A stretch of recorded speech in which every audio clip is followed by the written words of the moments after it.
Hi everyone, we're here at Dream at Launch at Live It, and we have Tina Wells here with us, who's founder of Buzz Marketing.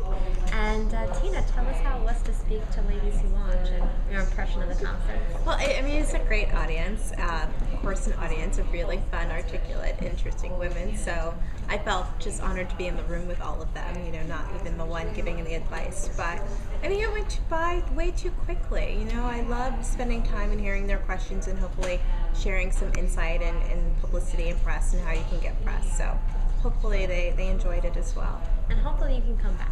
I'd love to come back. I would.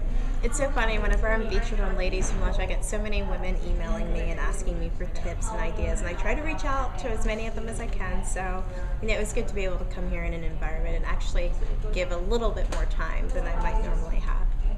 So Tina started her business, Buzz Marketing, at the age of 16, and she has been in business now for 14 years.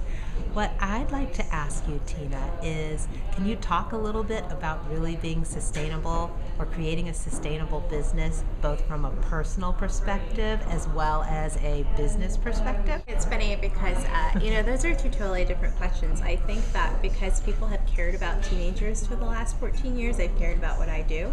If I had done something totally different, I may not even matter today. But, they're teens, and now we're totally obsessed with tweens, and everyone's got Bieber fever, and so I think this whole tween teen phenomenon is not going anywhere. I just finished a manuscript on a book that will be published in April that's about millennials. It's called Chasing Youth Culture and Getting It Right, and so it's a brand guide for companies that are targeting young people. And writing that book, I was laughing, thinking, and remembering all of these things happening when I was a teenager, and just thinking about how cyclical this is. So do I think me as a person is interesting? I guess maybe to some people, but I think that the youth market and being youthful in the youth business is what's probably most interesting to people who work with me.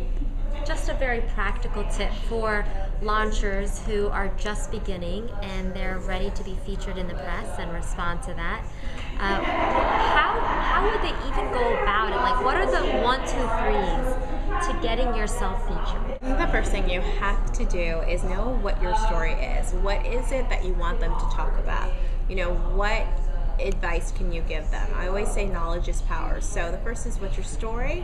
Second, what are you pitching? And the more facts you can give to support your story, the easier it's going to be to sell to the press. And 3, instead of just trying to create a story from nothing, look at what reporters want. There's so many resources like Help a Reporter Out, Pitch Rate, that allow you to interact with the media and pitch them on topics where you can fit in, that they're already writing these stories. So look at those opportunities that already exist. And then as I told the women today, get on Twitter. I can't tell you how much that's helped me from a publicity standpoint, because I see what reporters actually need covered. So start following your favorite reporters on Twitter and your favorite magazines to see where you have an opportunity to give some insight. Ooh, that's a good one at the end.